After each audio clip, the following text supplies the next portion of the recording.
This is home to retired couple Peter and Maya Welton, busy doing nothing as they enjoy their retirement. But on a summer's afternoon in 2009, their peace was rudely shattered. We just heard this almighty noise. It sounded as if my kitchen cupboards were coming off the wall. The noise had come from the roof.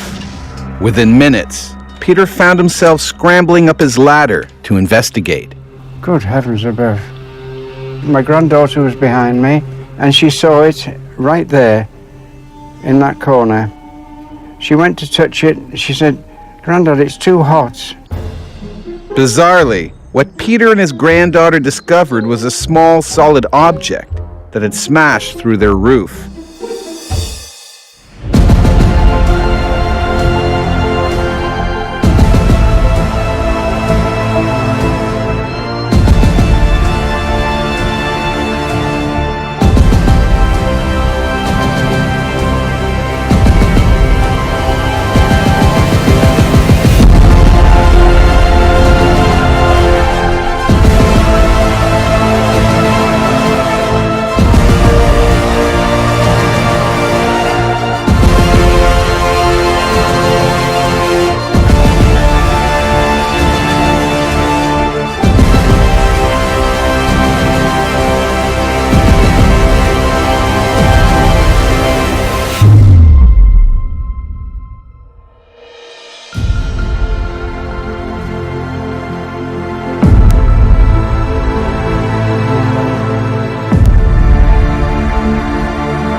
Over the past few decades, communications have changed at an astonishing rate, and the world is becoming ever more connected.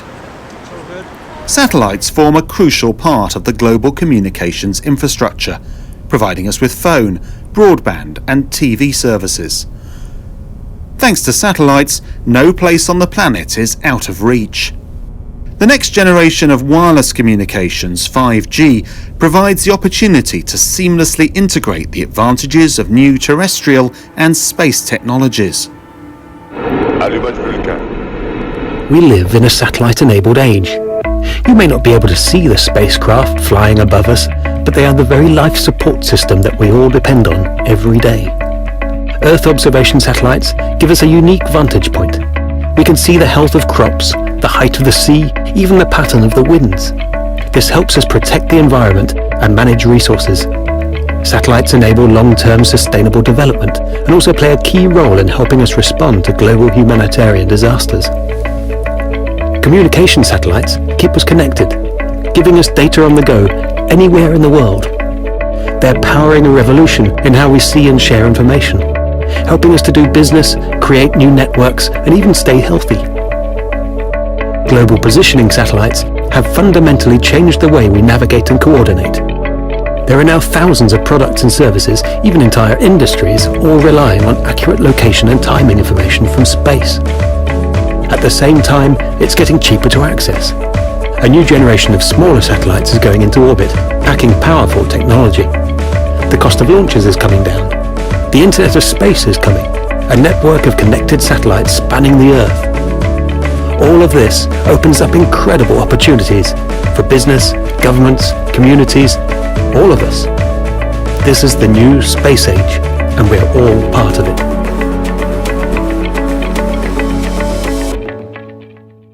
Congratulations, the space community of India. So we have a new launch vehicle.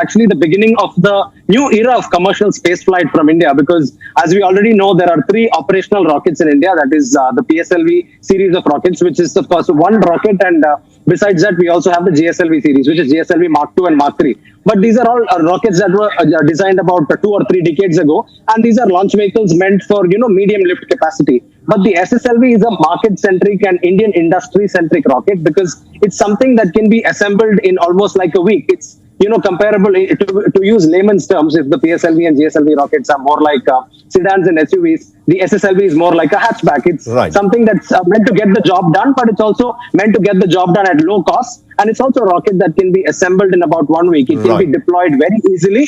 And it's also a rocket that's meant for customers, foreign customers and Indian customers, to provide them low-cost launch services. This is a huge market. We're talking about nearly $500 billion. We're talking about $470 billion to be particular, because that's the size of the global space economy.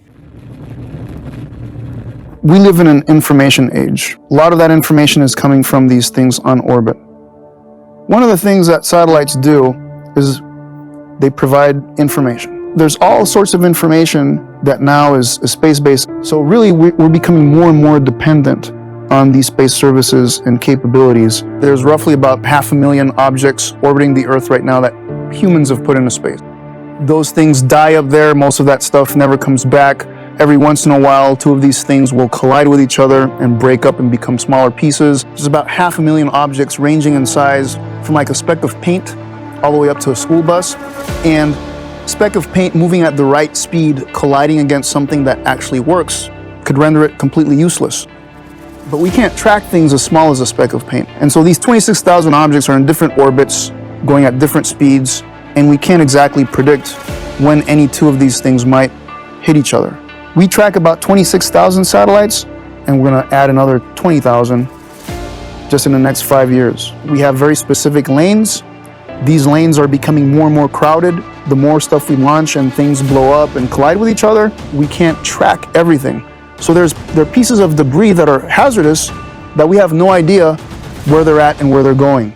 The satellite control network allows the satellite operators across the globe to talk to their satellites. They can both send commands to move or direct it to look at something, and they can also receive data back to know that their satellite is working properly, doing what it should be, and where they would like it to be. If there's a satellite anomaly, we are essentially the group that they call, because we can help them contact their satellite no matter where it is in space, whether it's where it should be or it's not where it should be, and they then need to be able to track it and send it commands to try to reacquire that satellite in real time. Space has never been more accessible than today. Satellites are getting smaller and smaller, and are being produced and launched more frequently at lower costs, thanks to significant advancements in electronics, digital technologies, and manufacturing. As human activity in space continues to grow, so does space debris. This increasing congestion poses significant risks to space infrastructure, safety, and future orbit usability, as well as the services those assets provide to societies. Have you heard of the Starlink satellites? They are part of SpaceX's mission to bring internet access to remote parts of the world. 60 satellites launch into space on Elon Musk's reusable rocket, Falcon 9. It's part of Starlink, a constellation of low-orbit satellites from SpaceX, promising high-speed internet connection to remote locations around the world. The goal is for that to grow to more than 40,000. If you imagine the problems we have with space debris and space junk already, that is just adding to it at a rate that we can't keep up. We can't keep up with the risk that creates. Nice launch check and countdown net. Pad is clear. 10, 9, 8. Launch auto sequence has started. 6, 5, 4, 3, 2, 1. Go for launch.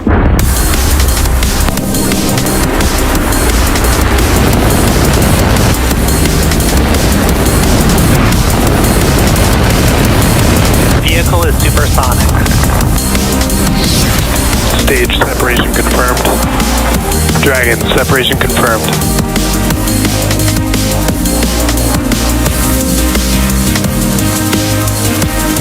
Stage 1 is transonic. Landing legs have deployed. And Falcon 9 has landed.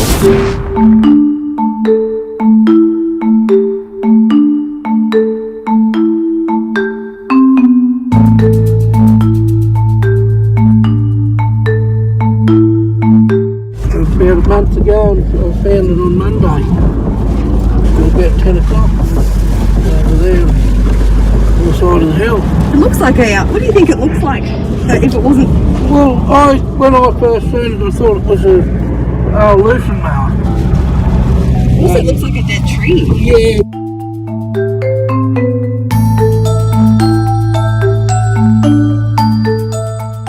So I get lots of reports of space junk, and it's actually usually easy to rule out. What made this one special was the SpaceX Crew 1 trunk was a catalogued object, and it was catalogued known to be going over New South Wales in Australia and re-entering around 7:05 a.m. on Saturday, 9 July.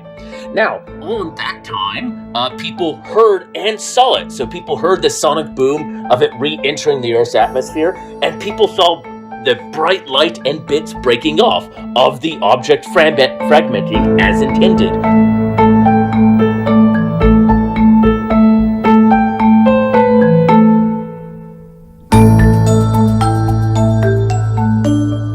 So as you get up close, you can kind of see really subtle detail in all the features. You can see some of the scarring already on this panel. This is due to the heat re-entry. You can start to see cabling, so this is a carbon mesh, and what it's doing is to insulate both around any cabling and any wires. Now, keeping in mind this has to withstand intense heat. Now, firstly, some people think this stuff is radioactive, and it's not. Yes, there is radiation in space. Things don't come back radioactive all of a sudden. And it's also been out in the weather, the rain, the wind for a couple of weeks, so any loose, potentially harmful bits may have blown and washed off.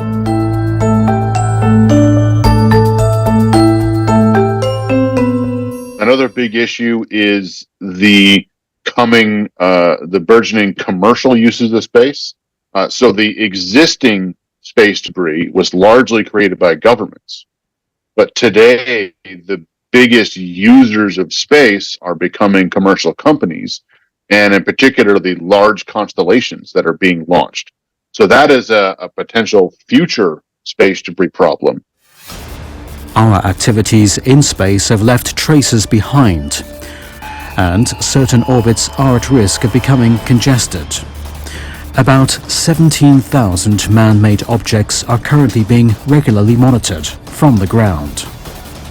Some 10,000 of these objects are fragments created by more than 250 explosions and collisions that have occurred in orbit. Explosions are caused by energy reservoirs that remain unused upon completion of a mission.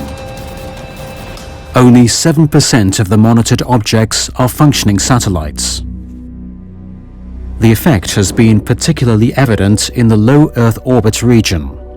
This extends to a height of about 2,000 kilometers. Two-thirds of all known artificial objects can be found in this comparatively small region. However, also here, they are far from evenly distributed. For most missions, near-polar orbits between 600 kilometers and 1,200 kilometers altitude are used. For this reason, the highest collision risk can be found in the vicinity of the Earth's poles.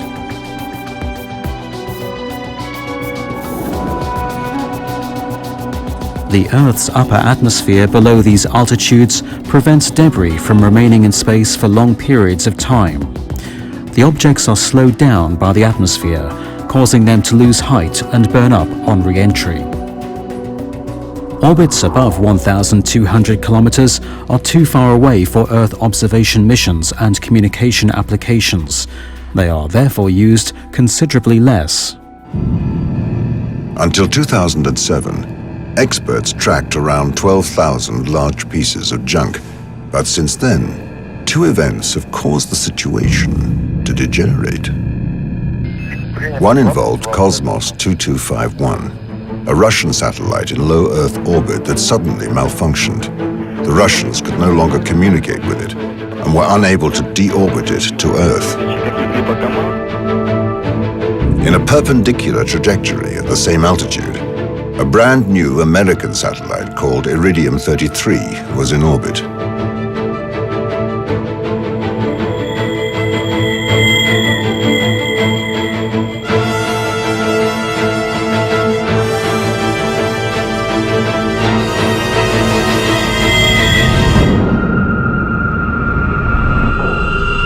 The impact sent debris flying in all directions.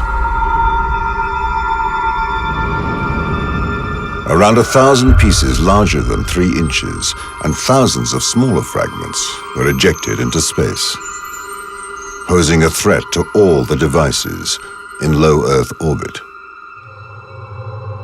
This collision proves that an out-of-control object in low orbit is a danger to all working satellites.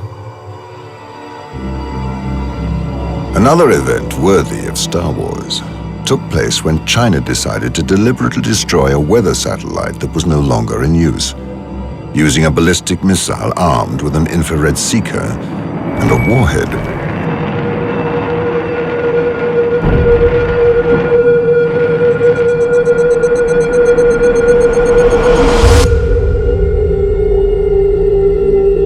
It was an arrogant show of strength by Chinese authorities, with no concern for the consequences.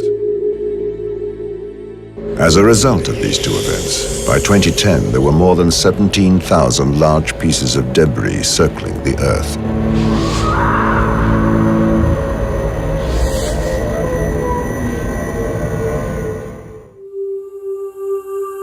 When you think of space, you think of just that, space, emptiness, the void. But when it comes to the space around Earth, it's actually not that empty. It's filled with a whole bunch of junk, or space trash. In fact, experts think that there are millions of pieces of debris in orbit, ranging in size from bigger than a softball to smaller than a marble. So what is all of this junk hanging out around our planet?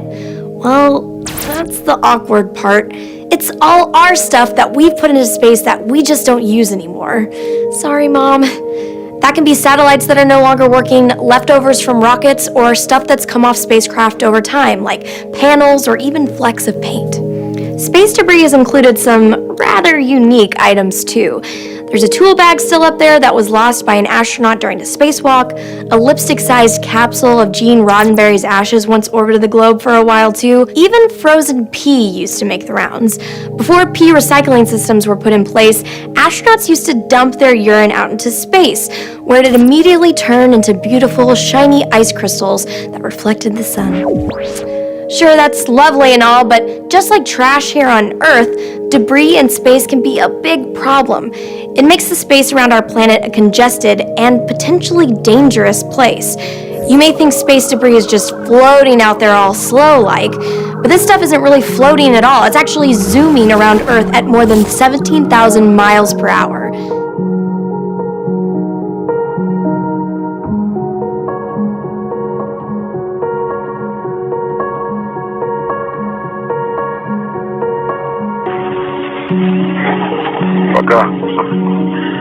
All right, bye-bye.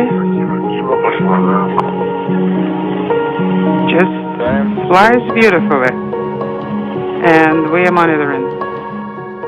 So at the moment, there are something on the order of 45,000 objects bigger than 10 centimeters that are routinely tracked by U.S. military, other governments, commercial actors that are just going around the Earth, that are up there as a result of what we've done in space for the last 60 plus years.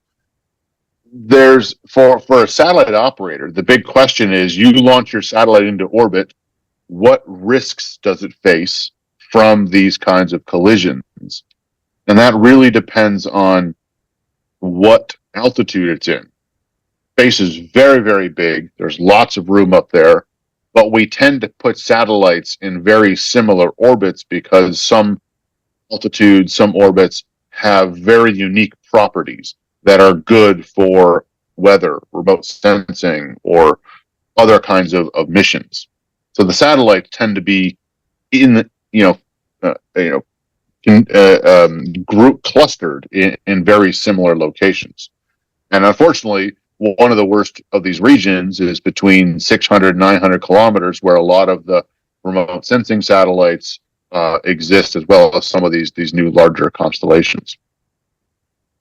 So at the moment, if you are a satellite operator, every once in a while, you will get an email from the U.S. military or from your government that says 3 or 4 days from now, your satellite is predicted to have a close approach to another space object. The probability of collision is 1 in 10,000, 1 in 1,000, 1 in 500. Good luck. A European ATV supply ship burns up in the atmosphere over a remote part of the Pacific Ocean. It is not comparable to a gunshot. The energy contained in a 1 centimeter particle hitting a satellite at that velocity roughly corresponds to an exploding grenade. So the consequences of such a hit mean a satellite failure, for larger objects, even satellite destruction and fragment generation, which again then has environmental consequences. What space debris experts fear most is a chain reaction, where objects break apart in collisions and fragments go on to smash into other objects, creating more debris. These collisions generate more fragments, and these fragments are candidates for new collisions to come. So follow-on collisions, if you like. And that the largest fear that we have is that we enter in some sort of cascading effect, where one collision triggers the next one. And this is not anything that will happen within a microsecond like in the movie Gravity, but this is something that will set in slowly, hardly noticeable, but unstoppable. Over decades, the frequency of collisions might increase without human influence. Collision warnings are issued regularly for satellites operating at the critical height in polar orbits. During routine operation, about 10 objects every week come within 2 kilometers of such satellites. In recent years, ESA has had to carry out about 3 collision avoidance maneuvers per year. A particularly critical situation occurred on the 21st of January 2010. The calculated flyby distance to a disused rocket upper stage was only about 50 meters. The probability of a collision was greater than 1 to 80. The maneuver to avoid a collision was only carried out half an orbit before the determined approach epoch and increased the clearance to a safe distance of 130 meters.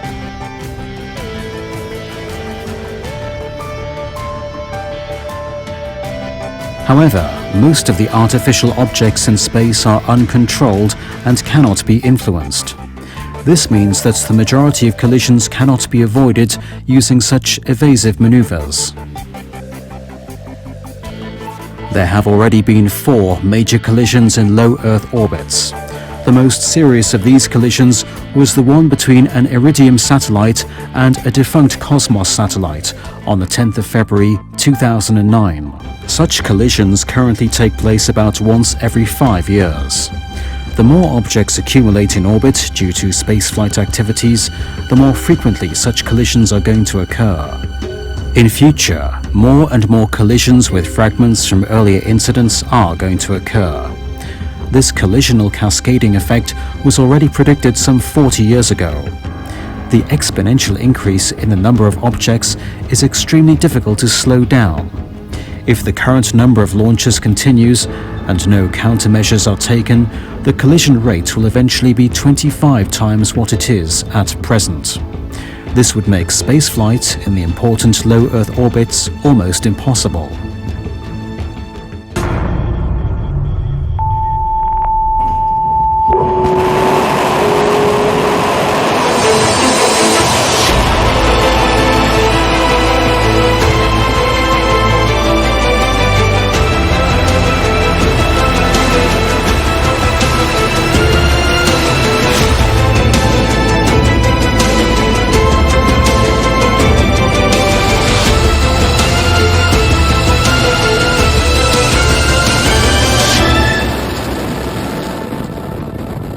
There's a lot of information that we rely upon especially in this information age where we're trying to push towards transparency, that you can't achieve without satellites. All the different things that you use every day that are provided by some space capability, so you can think to yourself, out of all these things that I use every day, do I want to live without any of these? If nothing changes, space now becomes this junkyard where we can't send satellites up there anymore to do the things that we want them to do. Corporations and countries need to realize that if they continue to behave the way they are behaving, the environment that they want to leverage and exploit will no longer be usable. And so I want people to start realizing that and demand of their own governments transparency in space. Knowledge should be universal, should be universally shared for everybody's benefit. If everybody has eyes on the skies, watching and monitoring stuff all the time, and you know where everything is always, it makes the calculus of behaving maliciously much more difficult. So the industry is going through an inflection point that you rarely see. 3 years ago, there were 800 satellites operating in LEO. Now there are close to 4,000 satellites operating there. And in the next few years, it'll be close to 50,000 satellites. So the traffic's ramping up dramatically. Launches are more frequent, and there's a underpinning of lack of regulatory rules. It's still sort of the wild, wild west out there. So what that means is, as companies are launching all these new satellites, they need infrastructure and services to ensure that their businesses are safe, their satellites are safe, and they're operating effectively and responsibly. The problem that LEO Labs is solving is tracking and knowing where everything is in space that's orbiting the Earth, so that we can allow greater use of space, greater profits to be had in space by the various companies moving into space, and greater security in space. Today, most of the debris is still caused by accidental explosions due to unused fuel on board. However, the problem can be alleviated by so-called passivation measures. These include depleting unused fuel, venting pressure tanks, and switching off batteries. Collisions can also be prevented if satellites are removed from heavily frequented orbits at the end of their missions while they are still under control. If they are brought down to a height below 600 kilometers, they will only remain in space for about another 25 years before re-entering the Earth's atmosphere. Collisions with a few items of debris remaining in this area are very unlikely. Even if no more launches took place and the space debris situation was left to its own devices, simulations have shown that the number of objects will not decrease but increase. This is caused by cascading collisions between resident objects and fragments of prior collisions. That scenario indicates that the critical density of objects in the low Earth orbits has already been exceeded. Active intervention is the only way to reduce the present critical density to a sustainable level. The active removal of large and uncontrollable objects is a considerable technical challenge associated with high development costs. The effectiveness of the measures particularly depends on careful selection of the target objects, whereby the following 3 criteria must be met: a high collision risk, a large mass, and a long residence time in space. 04 for your green hook, and Bob will take a gauntlet check prior to crossing the Sarge. 004.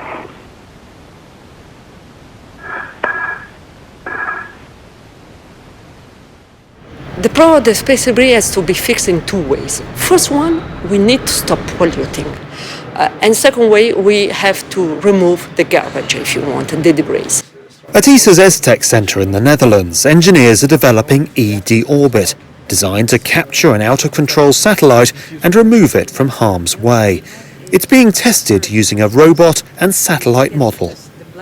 We use the camera, which is mounted on the smaller robot arm, to mimic, to reproduce the motion of the satellite around the target satellite that we want to deorbit, to capture.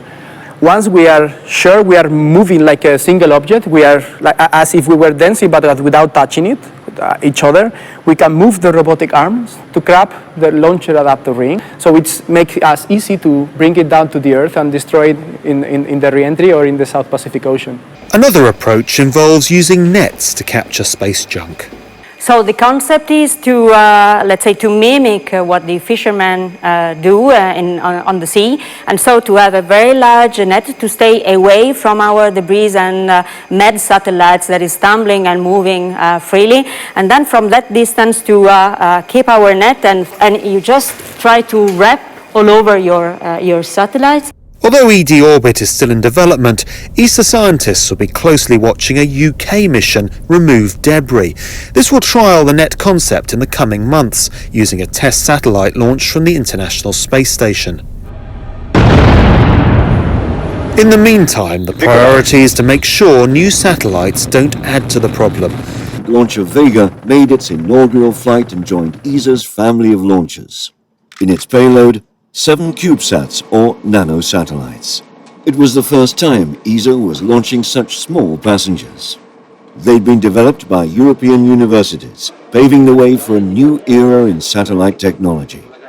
Today, the potential of nanosatellites is clear to all, from big space agencies to university students. As in consumer electronics, nanotechnology is changing the way we think about satellites. In order to allow spaceflight to continue without restriction in future, about 5 to 10 of these objects need to be actively removed every year.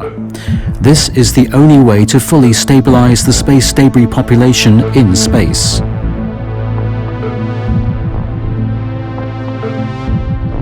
However, there is a long way to go before the first service vehicle can actively remove objects. There are many technical problems to solve. Approaching an uncontrolled target object is a major challenge. This involves the avoidance of collisions with the target and determining its attitude motion. Because the target object is no longer transmitting telemetry data, the position needs to be actively determined from the ground. This requires the use of radar systems. An initial impression of the attitude motion of the object can be gained from Earth using, for instance, the Tyra tracking and imaging radar located in Germany. The final phase of approach requires the use of relative navigation, for which purpose LiDAR or radar systems can be used. The exact attitude can then be determined using a camera. The method that is used to capture the target object can be chosen depending on certain conditions such as rotation rate, the structure of the surface and the size of the object. One possible method is to use a robotic arm to grab a suitable element on the surface of the target body, stopping the motion and berthing the object. The motion can be dampened by a clamp, which can then provide a secure frictional connection. Even the casting of a net would be feasible. This would avoid the need for direct contact with the object, which can then be towed away. These different methods permit the use of powerful thrusters. This allows the service vehicle and the target object to re-enter the Earth's atmosphere together in a controlled manner. Controlled re-entry would take place above unpopulated areas and is the ideal solution. If controlled re-entry is not required, other options are available. The object could be removed from the critical region and disposed of at lower altitudes. It would then re-enter the Earth's atmosphere due to natural air drag at a later date. The initial orbit lowering can be achieved, for instance, by solid rocket motors that are attached to the object.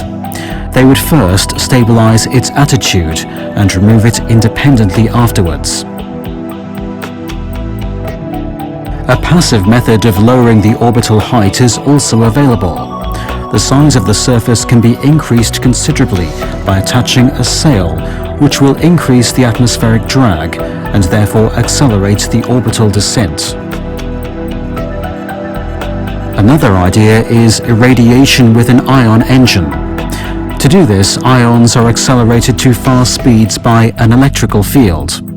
These efficient low-thrust engines are ideal for long, continuous orbital changes. The constant bombardment of ions onto the surface of the target causes a momentum transfer to the object.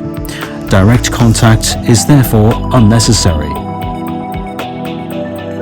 Before the active removal of objects can start, there are a number of legal issues to resolve. This is a really important topic for the development of space exploration, actually, and we've got a great panel here because we've got experts in the observation, we've got experts in attempting to capture these objects and bring them down, and also the legislation as well, which is what Peter does. So let's talk about the rules, actually, I think, quickly, because we talked about some of the scary numbers.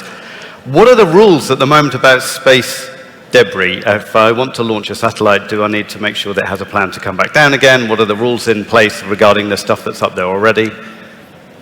You know, it's amazing. We now have to think about outer space as a limited natural resource. It's kind of counterintuitive. We don't, you know, we've grown up thinking that space is vast and infinite. But it turns out that the Earth's orbital environment is now so crowded and congested that the orbital environment itself and the radio frequency spectrum are really limited natural resources. There are a number of guidelines that have been developed over the years by space agencies and which have been implemented by governments. And recently the UN implemented a series of guidelines for space sustainability. But really we need to have a much more concerted effort to develop norms of responsible behavior in space. If I can just give you a brief analogy. Imagine that you take your car out on the freeway and you drive your car until you run out of petrol or until it dies, and then you leave your car right there in the freeway. That's the kind of situation we're facing in outer space right now, and why we need norms of responsible behavior. And it's legal to do that, right? Right now it's legal to do that, yes. Well, a Russian satellite has broken up into more than 100 pieces of debris in orbit, forcing astronauts on the International Space Station to take shelter. The US Space Command, in a statement, said that there were no immediate details on what caused the breakup. Flight controllers, go for landing. Retro. Go. Lido. Go. Guidance. Go. Control. Contact right. Throughout history, whenever new territories have been discovered, the question of who owns them and what laws apply is raised. Well, outer space is no exception, but who owns and regulates space, and why are space laws necessary? It started in 1957 with the first launch of Sputnik, shortly followed by the first launch in 1958 of the United States. At that time we were in the Cold War, in the middle of the Cold War, and there was a danger that space would be used for military purposes. There was a competition between the Russians, the Soviet Union, and the United States. And no one knew who would be the first on the moon, for example. So therefore, they both agreed that there should be no sovereignty rights in outer space, and outer space should belong to mankind, to everybody. From then, it was decided that space law should exist. The United States have put their flag there, but at the same time, there was a special act, a law in the United States, specifying the purpose of this flag, saying that this is only a question of pride, but not a sign of sovereignty. It's one small step for man, one giant leap for mankind. Several nations want to go to the moon independently. The United States, Japan, Russia, China, Europe. This means that 5 different signals will be sent to the moon and come back. Now, and this all within a certain very limited frequency band. If there is no agreement and coordination before, it could well be that somebody will send something to the moon, the other always, and that things will just not happen because there is an interference of frequencies. Another area of law not covered by the existing treaties is that of intellectual property. This is particularly relevant to the International Space Station, where at the moment developments in research are covered by the law of each participating country. Only European countries are covered by a common law on intellectual property in space. The space station, the treaty, the International Governmental Agreement, also provides that for certain aspects the nationality will play a role. Meaning if the American moves from the American part to the European part, it's a few meters, the law will change.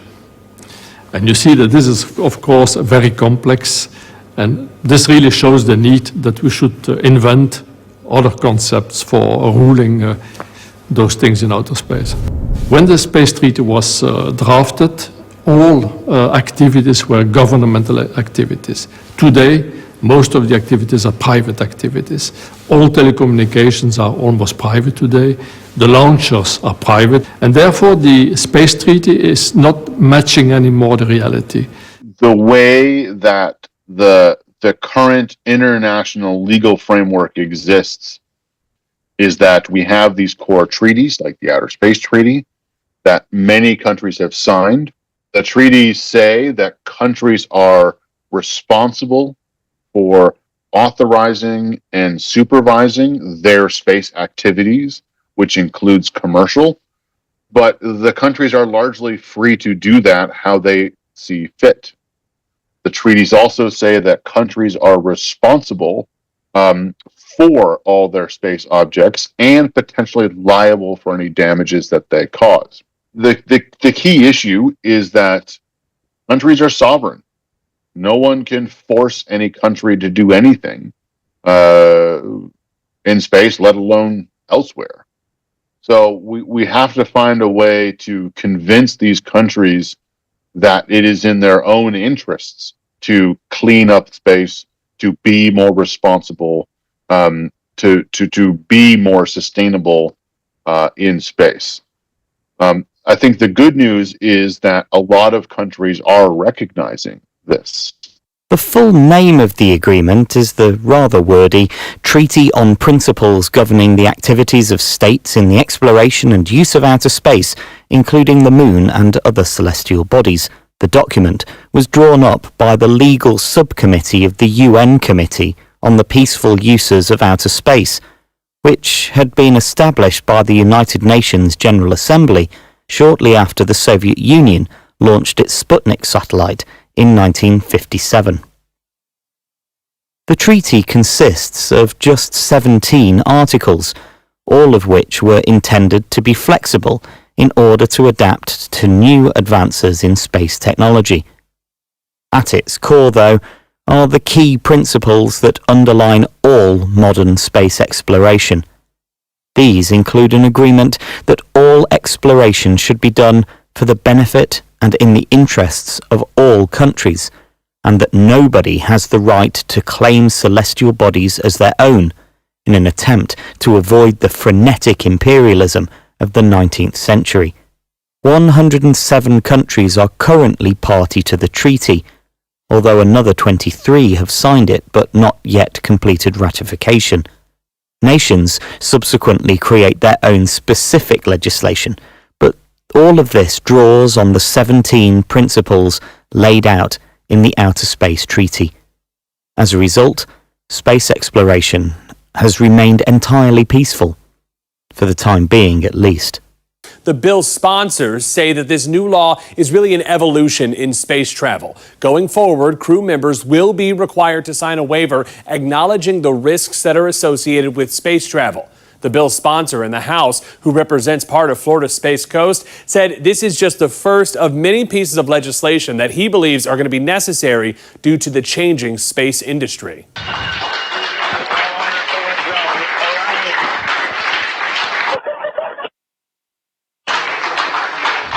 Lots of cheering here in the room. Big hugs. Sunny William coming through in her blue flight suit. And followed shortly behind by Commander of Starliner Butch Wilmore, now back on the space station, the third visit for both astronauts and the first crewed flight test of the Starliner spacecraft. If you think about how we get rules in other areas, right? Think about just out on the road, we have rules of the road. Where did those rules come from? Well, before we had laws on the road, people were driving. There were accidents. We slowly figured out what was the right thing to do and the wrong thing to do, and those things then began to solidify into law. And that happens in a lot of systems on Earth, right? We see that happening on the internet. We have norms form as, companies do things. We're like, that's not so great what you did there. Maybe we should get a rule about that and think about how to mitigate that type of damage in the future, which is, to be honest, somewhat effective, right? It helps us to figure things out as we go. In space, though, that's a problem because the stakes are really high. And it's what I call the liability trap, right? Is we don't want to be figuring out liability after the accident in space, because once the accident happens, it's not just those parties that were damaged, it's all the parties operating in that area that were damaged. And so that causes this problem. Unfortunately, the actual risk and costs are still hard to define. And so for the moment, there isn't anyone that is really, all the governments that are really motivated to clean up this existing debris, because governments are responsible for and still have jurisdiction over their own space debris. So if a piece of United States space debris hits a satellite, the US might be liable. If a piece of Chinese space debris hits a satellite, China might be liable.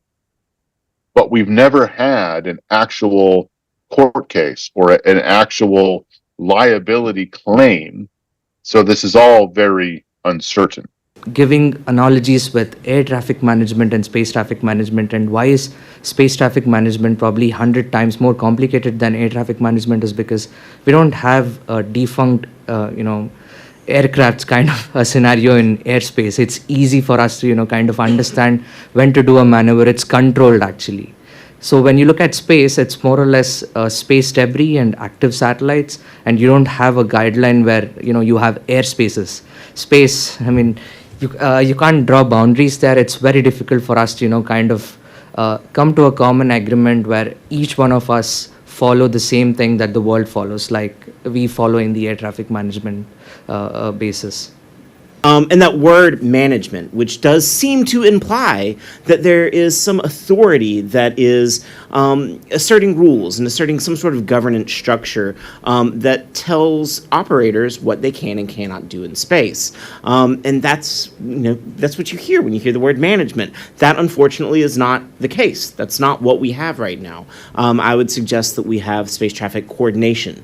And this is marked by norms that really allow us to share information so that operators can look around and say, hey, this is what's up there, this is where I can be, this is where I can't be, but that's on an ad hoc basis. So these operators don't have this, centralized management clearinghouse. They have an ad hoc coordinative clearinghouse. But also there's this other thing going on, right? Space is a strategic domain. It is a domain that militaries engage in and that militaries take very, very seriously. And it's somewhat different from other domains in the sense that the military has a real foothold there and a real interest in preserving their power, their ability to do what they want.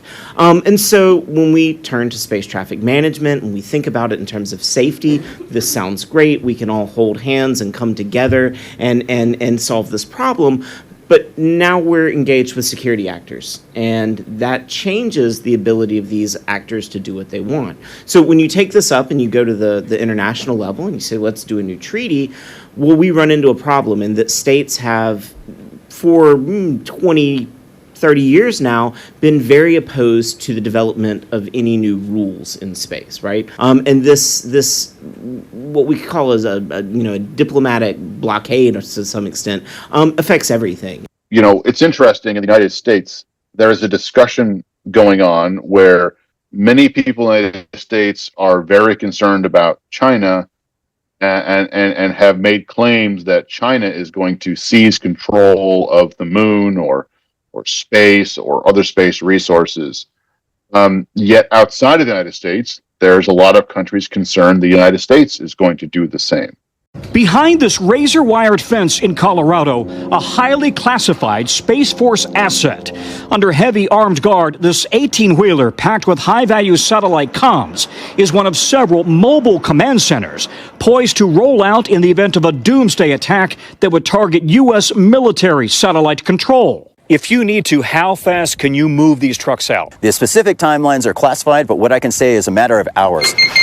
Thank you. Line up. At the main Space Force Satellite Ops Center, our cameras were the first ever let inside. Line down. It's here that they keep watch over America's military satellites and the world's GPS network, operating in an increasingly hostile environment. It is truly a warfighting domain. Our adversaries are fielding specific weapon systems in the domain, so we need to view it as such. The Pentagon says Russia and China are the chief adversaries. In November, a Russian satellite targeted and blew up another Russian satellite, creating a massive orbiting debris field. China conducted a similar test in 2007. U.S. commanders believe China has deployed a satellite with a robotic arm to reach out and grab other satellites. And Russia has nesting satellites loaded with offensive weapons. And liftoff. The head of Space Force says U.S. commercial and military satellites are routinely harassed. Whether it's jamming or harmful interference in the RF spectrum, laser dazzling, cyber attacks, cyber probing and cyber attacks. Those attacks monitored 24/7 in this classified command center. More than 70% of military satellite communications come through here. Everything from nuclear command and control orders to presidential communications, down to a Coast Guard cutter, a submarine, even tactical units on the ground. And if they don't have the communications when they need it, things can go seriously wrong. As the Navy has sailors, the new Space Force has guardians, many with engineering degrees and now training for the new battlefield. The concern, the Pentagon says China is now outpacing the U.S. in launches and modernizing its own space capabilities, building a remote robotic post on the far side of the moon, invisible to U.S. satellites. If we don't start accelerating our development and delivery capabilities, they will exceed it. Commanders here worry Beijing and Moscow could one day deploy offensive military weapons in the space between the moon and Earth, an area called cislunar. We don't want there to be a war in space. We want all of humanity to continue to use all the benefits of space for all of our good. But if others choose to start a war there, we'll be ready. Nobu, you're from Astroscale from Japan. You're an expert in how to clean up space, how to start to attack this problem. Tell us about what the technologies are at the moment, what the ideas are that we're thinking about. Peter said the number of the debris has increased to the critical level where the chain reaction of the collision can happen at any near future.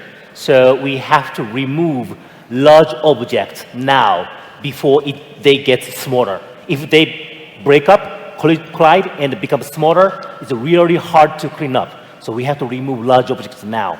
So we are developing technologies, removing satellites, and we're going to have a world-first demonstration next year. And once you go up to the space, there are so many lights, moon, star, Earth, sun, and the debris. You have to identify which debris you want to approach. And you have to approach the debris and sit back behind the debris. But even if you successfully approach the debris is tumbling, rotating. So how you capture this debris? And our satellite will synchronize the motion, dance with the debris, and capture, stabilize, and bring them down to the atmosphere and burn. So that's our solution.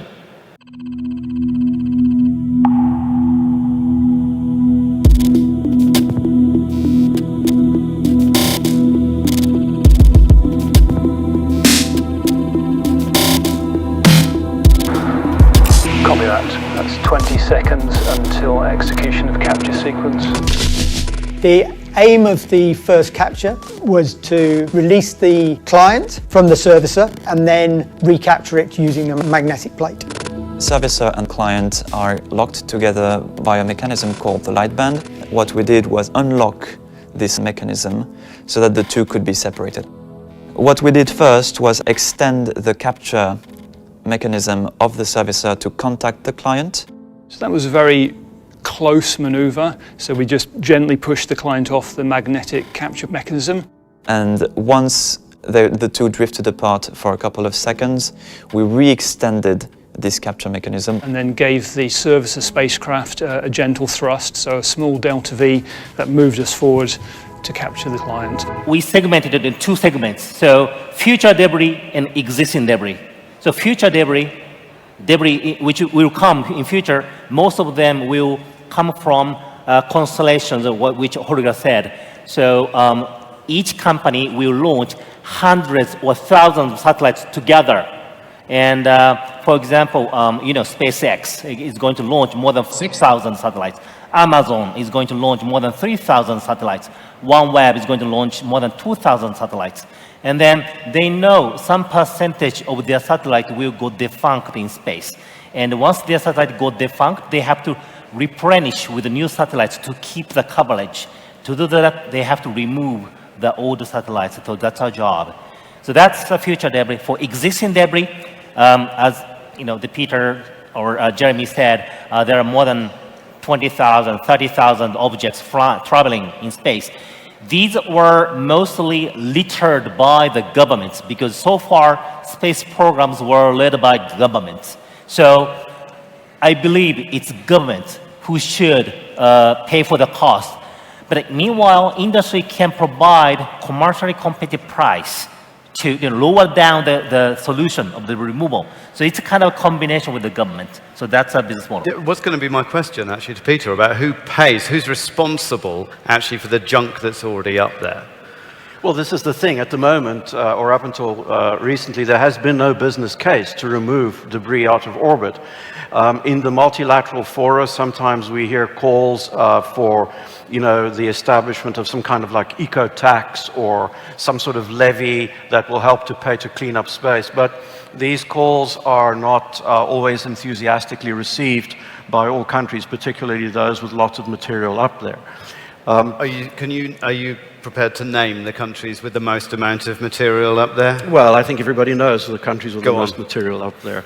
But what I do want to say is that the nature of space activities is changing dramatically. Now they're all wondering, is it Russia? Well, you said it, and the US? And America, okay.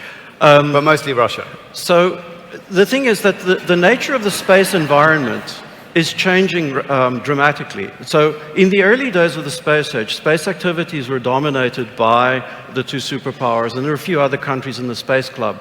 But there are now many, many more countries that have entered the space arena, and also many more space actors. So the diversity in space actors is now not just geographical diversity, but also diversity in the numbers, in technical capacity, and also we're seeing the venture capital community is becoming a major driver of new space.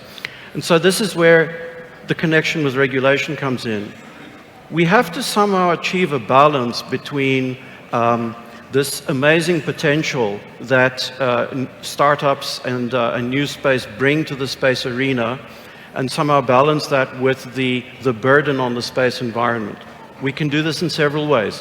One is through regulation, but the other is through encouraging responsible development of a sustainable space ecosystem, so that we avoid situations where there are companies that start to deploy systems in space and then go out of business and then leave half-deployed systems up in space that are basically not controlled by anyone.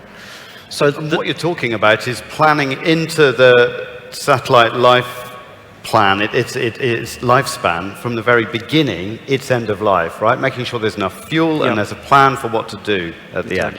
Yes, absolutely. And so there is actually, in the existing international legislation, countries that have signed up to the Outer Space Treaty, which is sort of the foundational instrument of international space law. There is an obligation on countries to ensure that they authorize and supervise the space activities of their non-state actors. And so what this means is domesticating that international treaty obligation in national law in terms of licensing and supervision processes, so that companies that deploy satellites dispose them at end of life in a responsible way. There are a few countries, Japan, the United Kingdom, the European Union, that have started to put money into removing some space debris, but it is very early stage. And these are essentially demonstration missions to go remove one or two relatively small pieces of debris to prove the technology. And then maybe after that, there would be more work to do that. Should also note that China is the first country I know of that has actively removed a dead satellite from orbit.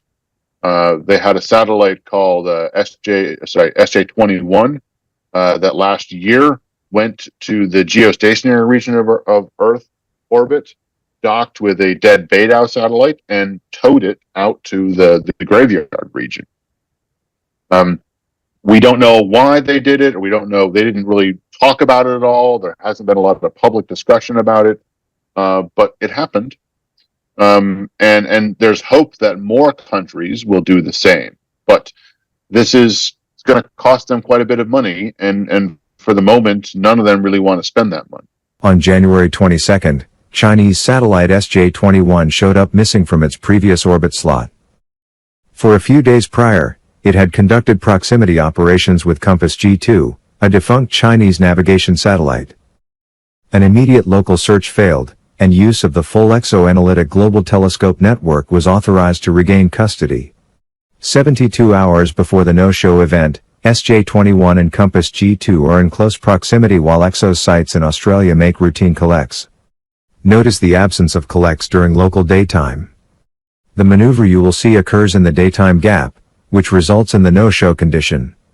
After the apparent docking of SJ-21 to Compass G2, SJ-21 performs a large maneuver, raising the orbit 3,000 kilometers above GEO. EXO rapidly reacquired SJ-21 using our real-time network C2 and data analytics software in a fast-turn closed loop. For a few days, SJ-21 appeared to be functioning as a space tug, drifting westward with Compass G2 nearly 22 degrees per day. Then on January 26, SJ-21 released Compass G2 and maneuvered back near GEO. We continue to track SJ-21 and monitor it for conjunctions against all known space objects. The idea of space traffic management in the realm of safety is one that we kind of all acknowledge. We know that this is needed for commercial actors. We know it's needed for state actors. At the same time, when it touches on national security, it changes the dynamic of any negotiation. And we just have consistently seen at the international level that states aren't really interested in coming to the table to negotiate any type of new treaty, and are really reluctant even to come to the table to talk about, normative mechanisms that fall below a treaty. So I would not predict that in the near future we see any legal movement at the international level. I do think that coordinative things will probably continue to kind of trudge along just out of necessity, but I wouldn't hold my breath on the law. So my question is this. If we're not going to have international law, is there hope that we're going to have some business model that's going to motivate people to get up there and find a way to get the debris out? I mean, it seems a little bit like cleaning up this plastic trash in the middle of the ocean. Everybody agrees it needs to be done, but nobody sees a business model that works. Is there some fantasy we can dream up, some way that we might? So there is a term called orbit carrying capacity. So when we launch more and more number of satellites, at one point in time, you can't use that orbit anymore once it's filled. It's like you're taking a box and filling it with balls, and then it's done. So you can't add more satellites to that particular orbit. At that point in time, maybe I'm not certain about this. Maybe insurance companies may have something to do with this. Oh. One of the things that we're actually working on is trying to develop something that we call orbital carrying capacity to orbital highways. And I think the best way to think about it is, when do you know this capacity is exhausted or saturated? When our decisions and actions can no longer prevent bad things from happening. So if we're trying to do everything possible to avoid things colliding with each other, and we can't help but see those things happen, by all intents and purposes, that orbit is no longer able to provide us with the benefits that we intended. I predict with absolute certainty, if our behavior doesn't change, there will be orbital highways, and we're just going to see an increasing amount of undesirable outcomes occur. I just want to say we need to break the cycle. Yeah. Lawyers are waiting for technology to be demonstrated that you can actually remove something before they dare to put a tougher regulation into their national legislation. And of course, this cycle needs to be broken, and we need to demonstrate it in space. And I suppose that's kind of ESA's job, right? We need to make a step now Yeah. that will demonstrate the technology is there. And we hope that then regulators take on board, for example, a regulation that makes the use of a removal service mandatory as soon as you fail to remove your spacecraft with its own mean. And that would automatically generate the market that Nobu was talking about. Nobu, how long before we see you flying a mission that's going to go and grab a bit of space junk? So it took 7 years to develop this technology, and now we are talking with the regulatory bodies to have a best practice and identify the safety level, and we are collaborating a lot. I think over the next 7 years, the space debris removal will be just a routine work. Nowadays, we got so many media attentions, but in 7 years, we are just every day, we are just sweeping the space, just silently. That's the day I want. What a wonderful image. Now imagine sitting at home and you hear a loud boom. Then you discover something had crashed into your roof, blew through the floor, finally lodging into your bedroom wall. Well, it just happened to one homeowner, and as Stephen Fabian reports, the flying object came from outer space. A mysterious object falls from the sky. You can hear the impact when it crashes into a home. Look at the damage it caused. A hole from the roof straight through the floor. It's either space junk or space meteorite. It's 50-50. So what was it? Turns out it was space junk from the International Space Station. Maybe I don't have a shield. What? Yeah, I don't have a shield. Where is it? Oh, it's right by the radiator. Maybe at half a foot a second, and one looks like straight paint from the radiator angle. We copy and we see it.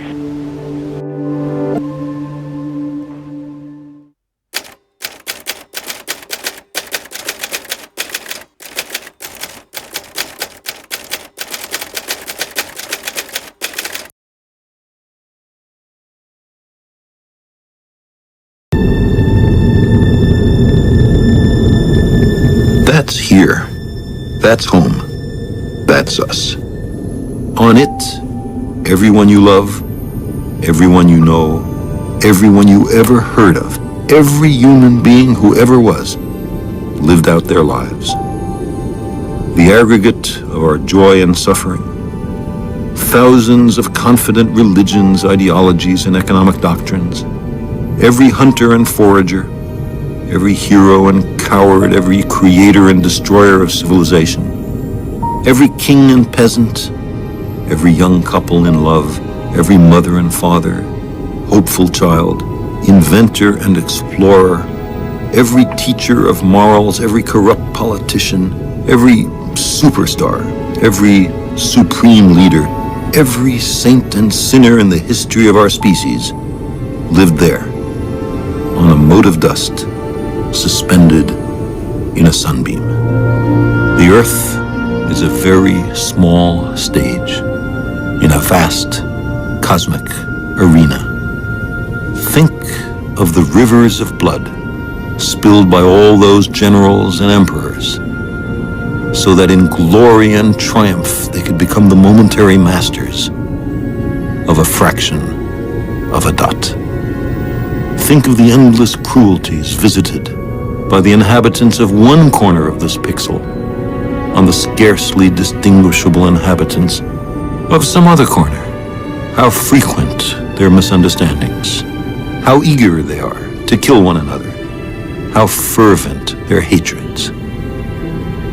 Our posturings, our imagined self-importance, the delusion that we have some privileged position in the universe are challenged by this point of pale light.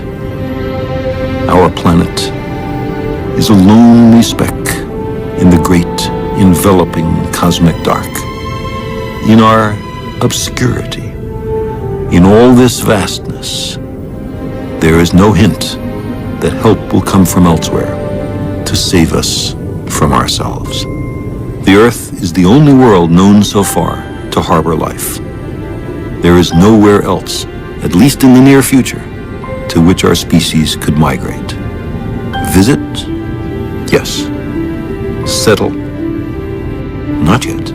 Like it or not, for the moment, the Earth is where we make our stand. It has been said that astronomy is a humbling and character-building experience. There is perhaps no better demonstration of the folly of human conceits than this distant image. To me, it underscores our responsibility to deal more kindly with one another and to preserve and cherish the pale blue dot, the only home we've ever known.